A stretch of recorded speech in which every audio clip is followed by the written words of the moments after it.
फौजी की जिंदगी एक संघर्ष है, एक त्याग है। और ऐसा नहीं कि ये संघर्ष और त्याग तभी तक रहता है जब तक वो फौज में रहे, बल्कि ये संघर्ष, ये त्याग समय के साथ साथ उसके रिटायरमेंट तक भी जारी रहता है। हम बात कर रहे हैं उन रिटायर्ड फौजियों के बारे में जिन्हें सरहद पर एडजस्ट करने के बाद समाज में एडजस्ट करना एक जंग जैसा ही है, जिन्हें समाज शाबाशी तो देता है लेकिन साथ नहीं देता। एक ऐसी अनसुनी आवाज जो दशकों के बाद दब के रह जाती है गांव के किसी कोने में और सिमट के रह जाती है वोटर लिस्ट के पन्नों में। जब 18 से 19 साल का फौजी फौज ज्वाइन करता है ना, तो वो बिछड़ जाता है अपने समाज से, अपनी मिट्टी से, अपने गांव से, अपने आंगन से। और गांव भले अपने फौजी को भूल जाए, लेकिन एक फौजी अपने गांव को कभी नहीं भूलता। साल के हर 30 त्योहार याद दिलाते हैं कि फौजियों के भी होली और दिवाली आता है, लेकिन वो समय के साथ सब छोड़ देता है। होली, दशहरा, दिवाली, वो छोड़ देता है अपना समाज, अपनी जवानी, अपना बचपन, अपने सपने, और उन्हीं सपनों और अपनों के बीच छोड़ देता है एक आम जीवन, क्योंकि उनके रगों में खून नहीं देशभक्ति दौड़ती है। लेकिन वही 40 साल का फौजी जब रिटायर होकर वापस घर आता है तो वो दुनिया से कट चुका होता है। वो सोशली कट ऑफ हो जाता है समाज से। वो समझ ही नहीं पाता सर्विस और रिटायर के बीच के गैप को। वो पाटने की कोशिश करता है इस खाई को। वो जोड़ना चाहता है दिल और दिमाग को। वो फिर से पुराने लम्हों को जीना चाहता है। वो सींचना चाहता है अपने खून और पसीने से अपनी मिट्टी और खेत को। लेकिन ये समाज, ये दुनिया उसके जज्बातों का मजाक बनाती है। उसके भावनाओं को पागलपन करार दिया जाता है। लेकिन एक फौजी फौजी होता है। उसको खुद पे भरोसा होता है। उसे पता होता है कि वो जो कर रहा है सही है। उसे तो आज भी लगता है कि दुनिया पूछेगी उसे कैंटीन की तरह और सर पे चढ़ा कर रखेगी रम की तरह। उसे तो आज भी लगता है कि दुनिया एक सर्विस की तरह है और यहाँ भी सारे काम फौज की तरह ईमानदारी से होते हैं। और ये भी एक कड़वा सच है कि दुनिया रिटायर्ड फौजियों को जगह नहीं देती साहब। वो बना के रखती है एक ऐसा गैप और राजनीति जिसका गणित आज तक किसी फौजी को समझ में नहीं आया, और उसकी इसी मासूमियत का फ़ायदा सारी दुनिया उठाती है। पता है, जब दुनिया सो रही होती है नींद की आगोश में, तो वो तड़के सुबह उठ जाता है गाय भैंस को चारा डालने के लिए और निकल जाता है दूर कहीं गांव में टहलने के लिए।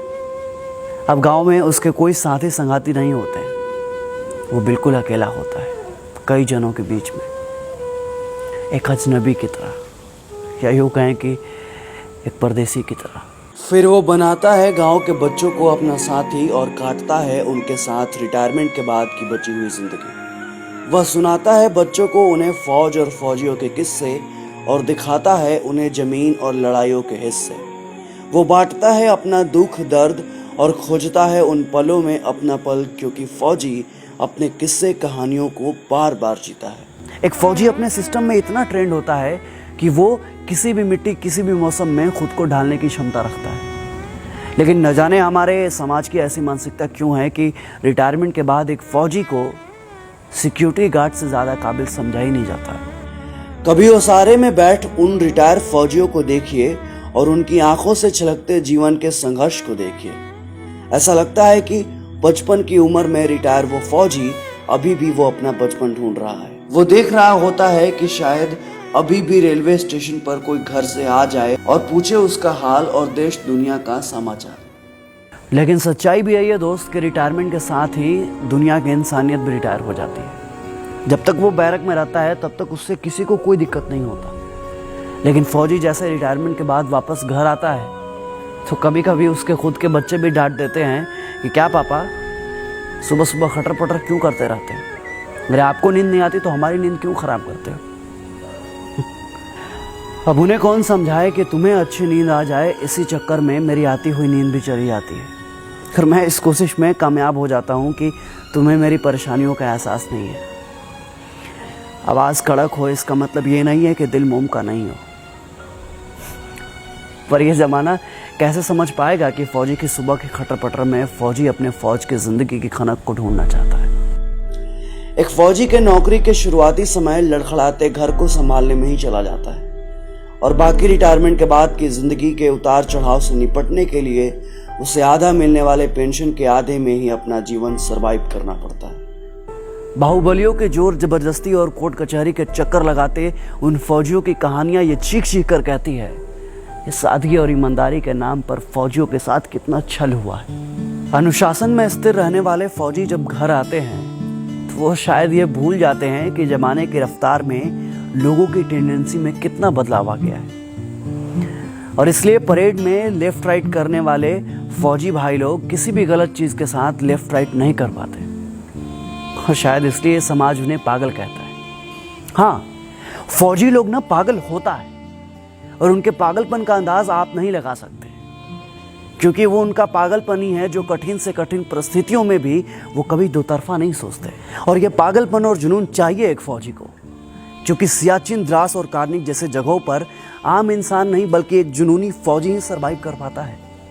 लोग कहते हैं कि फौजियों का दिमाग घुटने में होता है। हाँ, आप सही सुन रहे हैं, फौजियों का दिमाग ना घुटने में ही होता है, क्योंकि तभी तो फौजी दुश्मनों के सामने घुटने नहीं टेकते। और एक बात और, ज़्यादा दिमाग वाले लोग ना सिर्फ मच्छरदानी ही संभाल सकते हैं, दुश्मन का मोर्चा नहीं। फौजियों के पास दिमाग नहीं होता, तभी तो वो -30 डिग्री सेल्सियस पर भी प्लस माइनस नहीं सोचते। एसी में रहकर जैसलमेर की गर्मी आप नहीं समझ पाएंगे साहब, और आप दिमाग की बात करते हैं। फौजी की जिंदगी में अनुशासन, ईमानदारी और अपने खून पसीने की कमाई का आत्मसम्मान उसके अंदर कूट कूट कर भरा होता है। उसकी पाई पाई में सियाचिन की सर्दी और जैसलमेर की गर्मी का कतरा कतरा मौजूद होता है। सर्विस से डिस्चार्ज होने के बाद जब वो अपने पैसे को सही समय और सही जगह पर खर्च करता है तो लोग उसे कंजूस कहकर उसके पसीने का मजाक उड़ाते हैं। जब वो किसी ऑफिस में घुसकर बाबू लोगों से घूस लेने का विरोध करता है तो लोग उसे बेवकूफ समझते हैं, लेकिन लोग जब अपने गिरेबान में झांक कर देखेंगे ना, तब उन्हें मालूम चलेगा कि असल में बेवकूफ कौन है। और अंत में जब मैं सोचता हूं कि वो जो अपनी जवानी कुर्बान करता है, जो तपस्या और त्याग करता है, आखिरकार उसे मिलता क्या है? बस थोड़ा सा रिस्पेक्ट और थोड़ी सी पेंशन, जिसे पाने के लिए वो बैंक के लाइन में घंटों खड़ा होता है सोच बुध खोकर। वो एक सर्विसमैन का कोटा, वो कैंटीन की बातें जहां वो 4 पैसे बचाने के लिए पूरे दिन एक पैर पर खड़ा होता है। वो ट्रेन के दरवाजे के बगल में खड़ा वेटिंग लिस्ट वाला फौजी, जिसका फोटो जनता तो खूब शेयर करती है, लेकिन कोई उसके साथ सीट शेयर नहीं करता। कहते हैं ना दोस्त कि जिंदगी को कम समय में जीना हो तो फौजी बनिए, क्योंकि देश के लिए दीवानापन दिल से फौजी बनने के बाद ही आता है। बातें तो खूब होती है 15 अगस्त और 26 जनवरी के दिन। लोगों में देशभक्ति का ज्वार उठता है जो कुछ ही दिन बाद भाटा की तरह शांत हो जाता है। समाज में फौजी होना एक गर्व का विषय है, पर खुद के लिए क्या, ये फौजी अंत तक नहीं समझ पाता।